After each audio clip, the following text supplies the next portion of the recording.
ಬಾಲಯ್ಯ ನಟನೆಯ ಅಖಂಡ 2 ಸಿನಿಮಾ ವಿಶ್ವದಾದ್ಯಂತ 12ನೇ ತಾರೀಕು ರಿಲೀಸ್ ಆಗಿದೆ. ಗುರುವಾರ ರಾತ್ರಿ ಚಿತ್ರದ ಪ್ರೀಮಿಯರ್ ಶೋಗಳು ಸಹ ನಡೆದಿತ್ತು.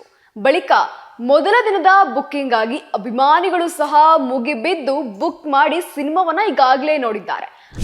ಆದ್ರೂ ಸಹ ಬಾಕ್ಸ್ ಆಫೀಸ್ ನಲ್ಲಿ ಕಲೆಕ್ಷನ್ ಮಾತ್ರ ಚೂರೇ ಚೂರು ಕೂಡ ಕಮ್ಮಿ ಆಗಿಲ್ಲ, ಫುಲ್ ಜೋರಾಗೇ ಇದೆ.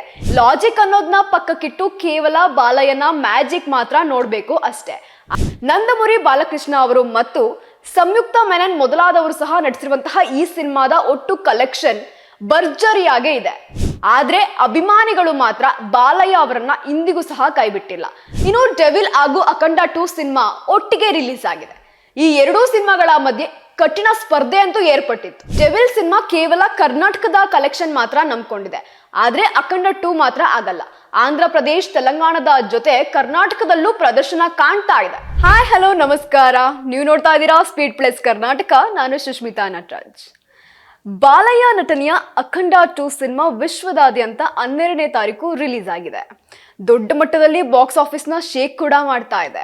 ಇನ್ನು ಗುರುವಾರ ರಾತ್ರಿ ಚಿತ್ರದ ಪ್ರೀಮಿಯರ್ ಶೋಗಳು ಸಹ ನಡೆದಿತ್ತು. ಬಳಿಕ ಮೊದಲ ದಿನದ ಬುಕ್ಕಿಂಗ್ ಆಗಿ ಅಭಿಮಾನಿಗಳು ಸಹ ಮುಗಿಬಿದ್ದು ಬುಕ್ ಮಾಡಿ ಸಿನಿಮಾವನ್ನ ಈಗಾಗಲೇ ನೋಡಿದ್ದಾರೆ.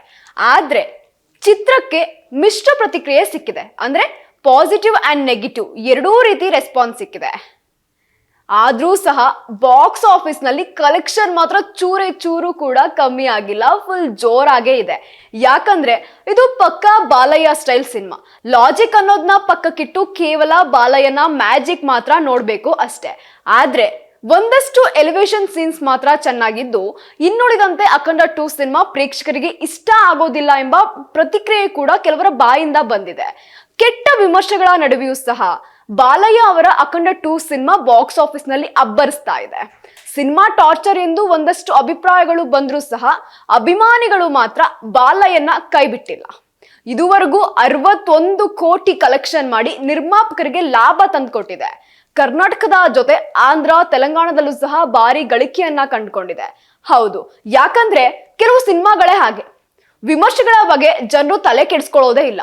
ಸಿನಿಮಾದಿಂದ ಮನೋರಂಜನೆ ಸಿಗ್ತಾ ಅಷ್ಟು ಸಾಕು, ಅಷ್ಟಕ್ಕೆ ಸಂತೃಪ್ತರಾಗ್ಬಿಡ್ತಾರೆ. ಈಗ ಅಖಂಡ 2 ವಿಷಯದಲ್ಲೂ ಸಹ ಹಾಗೆ ಆಗ್ಬಿಟ್ಟಿದೆ. ಮೊದಲ ದಿನ ಸಿನಿಮಾಗೆ ಕೆಟ್ಟ ವಿಮರ್ಶೆಗಳು ಸಿಕ್ಕಿ ಸಿನಿಮಾ ತುಂಬಾನೇ ಟಾರ್ಚರ್ ಎಂದೆಲ್ಲ ವದಂತಿ ಹಾಗೂ ಅಭಿಪ್ರಾಯಗಳು ಸಹ ಹೊರಬಿದ್ದಿತ್ತು. ಆದ್ರೆ ಸಿನಿಮಾ ಬಾಕ್ಸ್ ಆಫೀಸ್ ನಲ್ಲಿ ಮಾತ್ರ ಇಂದಿಗೂ ಸಹ ಅಬ್ಬರಿಸ್ತಲೇ ಇದೆ.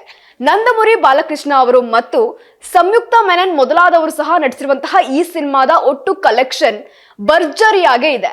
ಇನ್ನು ಅಖಂಡ 2 ಚಿತ್ರ ನೋಡಿ ಮೊದಲ ದಿನ ವಿಮರ್ಶೆ ಮಾಡಿದಂತಹ ಬಹುತೇಕ ಮಾಧ್ಯಮಗಳು ಹಾಗೂ ಸಿನಿಪ್ರಿಯರು ಈ ಚಿತ್ರಕ್ಕೆ 5 ಸ್ಟಾರ್ಗೆ ಕೊಟ್ಟಿದ್ದು ಕೇವಲ 2 ಸ್ಟಾರ್ ಮಾತ್ರ. ಆದ್ರೆ ಅಭಿಮಾನಿಗಳು ಮಾತ್ರ ಬಾಲಯ್ಯ ಅವರನ್ನ ಇಂದಿಗೂ ಸಹ ಕೈಬಿಟ್ಟಿಲ್ಲ. ಚಿತ್ರಕ್ಕೆ ಅವರ ಕಡೆಯಿಂದ ಬೆಂಬಲ ಸಿಗ್ತಾನೆ ಇದೆ. ಹೀಗಾಗಿ ಬುಕ್ ಮೈ ಶೋ ನಲ್ಲಿ ಅವರಿಗೆ 47,000 ಜನರು ರೈಟಿಂಗ್ ಕೊಟ್ಟಿದ್ದು 10ಕ್ಕೆ 8.8 ರೈಟಿಂಗ್ ಸಿಕ್ಕಿದೆ. ಇದು ಚಿತ್ರಕ್ಕೆ ನಿಜಕ್ಕೂ ಒಂದು ಹೆಗ್ಗಳಿಕೆಯ ವಿಷಯ ಅಲ್ವಾ? ಇನ್ನು ಅಖಂಡ 2 ಸಿನಿಮಾ ಮೊದಲ ದಿನ ಹಾಗೂ ಪ್ರೀಮಿಯರ್ ಶೋಗಳಿಂದ ಗಳಿಕೆ ಮಾಡಿದ್ದು 30 ಕೋಟಿ ರೂಪಾಯಿ. 2 ಹಾಗೂ 3ನೇ ದಿನ ಸಿನಿಮಾ ತಲಾ 15.5 ಕೋಟಿ ರೂಪಾಯಿನ ಗಳಿಸಿದೆ. ಈ ಮೂಲಕ ಚಿತ್ರದ ಒಟ್ಟು ಕಲೆಕ್ಷನ್ 61 ಕೋಟಿ ರೂಪಾಯಿ ಆಗಿರುವಂತದ್ದು. ಈ ಚಿತ್ರದ ಮೂಲಕ ಬಾಲಯ್ಯ ಅವರು ನಿರ್ಮಾಪಕರಿಗೆ ಲಾಭವನ್ನ ತಂದುಕೊಡುವ ಸಾಧ್ಯತೆಯೂ ಸಹ ಎದ್ದು ಕಾಣ್ತಾ ಇದೆ. ಇನ್ನು ಡೆವಿಲ್ ಹಾಗೂ ಅಖಂಡ 2 ಸಿನಿಮಾ ಒಟ್ಟಿಗೆ ರಿಲೀಸ್ ಆಗಿದೆ. ಈ ಎರಡೂ ಸಿನಿಮಾಗಳ ಮಧ್ಯೆ ಕಠಿಣ ಸ್ಪರ್ಧೆ ಅಂತೂ ಏರ್ಪಟ್ಟಿತ್ತು. ಡೆವಿಲ್ ಸಿನಿಮಾ ಭಾನುವಾರ 4 ಕೋಟಿ ಗಳಿಸಿದ್ರೆ ಡೆವಿಲ್ಗಿಂತ ಅಖಂಡ 2 4 ಪಟ್ಟು ಹೆಚ್ಚು ಕಲೆಕ್ಷನ್ ಅನ್ನ ಮಾಡ್ಕೊಂಡಿದೆ. ಯಾಕಂದ್ರೆ ಡೆವಿಲ್ ಸಿನಿಮಾ ಕೇವಲ ಕರ್ನಾಟಕದ ಕಲೆಕ್ಷನ್ ಮಾತ್ರ ನಂಬ್ಕೊಂಡಿದೆ, ಆದ್ರೆ ಅಖಂಡ 2 ಮಾತ್ರ ಆಗಲ್ಲ. ಆಂಧ್ರ ಪ್ರದೇಶ್, ತೆಲಂಗಾಣದ ಜೊತೆ ಕರ್ನಾಟಕದಲ್ಲೂ ಪ್ರದರ್ಶನ ಕಾಣ್ತಾ ಇದೆ. ಇದರಿಂದ ಚಿತ್ರದ ಗಳಿಕೆ ಮತ್ತಷ್ಟು ಹೆಚ್ಚಾಗ್ತಾ ಇದೆ ಅಂದ್ರೂ ಸುಳ್ಳಾಗಲ್ಲ. ಇನ್ನು ಕರ್ನಾಟಕದಲ್ಲಿ ಬಾಲಯ್ಯನ ಸಿನಿಮಾ ಅತಿ ಹೆಚ್ಚು ಓಡ್ತಾನೆ ಇದೆ, ಕಲೆಕ್ಷನ್ ಬರ್ತಾನೆ ಇದೆ, ಬಾಕ್ಸ್ ಆಫೀಸ್ ನಲ್ಲಿ ಶೇಕ್ ಆಗ್ತಾನೆ ಇದೆ. ಇನ್ನು ಮುಂದಿನ ದಿನಗಳಲ್ಲಿ ಅಂದ್ರೆ ಇನ್ನು ಸಾಕಷ್ಟು ವೀಕೆಂಡ್ಸ್ ಬಾಕಿ ಇದೆ, ಸಾಕಷ್ಟು ಜನ ಮೂವಿ ನೋಡೋ ಬಾಕಿ ಇದ್ದಾರೆ. ಡೆವಿಲ್ ಹಾಗೂ ಅಖಂಡ ನಡುವೆ ಕರ್ನಾಟಕದಲ್ಲಿ ಏನಾಗುತ್ತೆ ಅನ್ನೋದನ್ನ ಮಾತ್ರ ಮುಂದೆ ನೋಡ್ಬೇಕು. ಒಟ್ನಲ್ಲಿ ಇದೀಗ ಅಖಂಡ 2 ಡೈರೆಕ್ಟರ್, ಪ್ರೊಡ್ಯೂಸರ್ಗೆ ಒಳ್ಳೆ ಖುಷಿ ವಿಚಾರ ಸಿಕ್ಕಿದೆ ಅಂದ್ರೂ ಸುಳ್ಳಾಗಲ್ಲ. ಯಾಕೆಂದ್ರೆ ಗಳಿಕೆ ಸಾಕಷ್ಟು ಹೆಚ್ಚಾಗ್ತಾನೆ ಇದೆ, ಹಾಕಿರುವ ಬಂಡವಾಳಗಳು ಸಹ ರಿಟರ್ನ್ ಆಗ್ತಾನೆ ಇದೆ. ಇನ್ನು ಮುಂದೆ ಏನಾಗುತ್ತೆ ಅಖಂಡ 2 ಕಲೆಕ್ಷನ್ ಅನ್ನೋದನ್ನ ಮಾತ್ರ ಕಾದ್ ನೋಡ್ಬೇಕಾಗಿದೆ. ಇದಾಗಿತ್ತು ಈ ಕ್ಷಣದ ಸುದ್ದಿ. ಮತ್ತಷ್ಟು ಅಪ್ಡೇಟ್ಸ್ಗಾಗಿ ನೀವು ನೋಡ್ತಾ ಇರಿ ಸ್ಪೀಡ್ ಪ್ಲಸ್ ಕರ್ನಾಟಕ. ನಿಮ್ಮಿಂದ ನಿಮಗಾಗಿ ನಿಮಗೋಸ್ಕರ.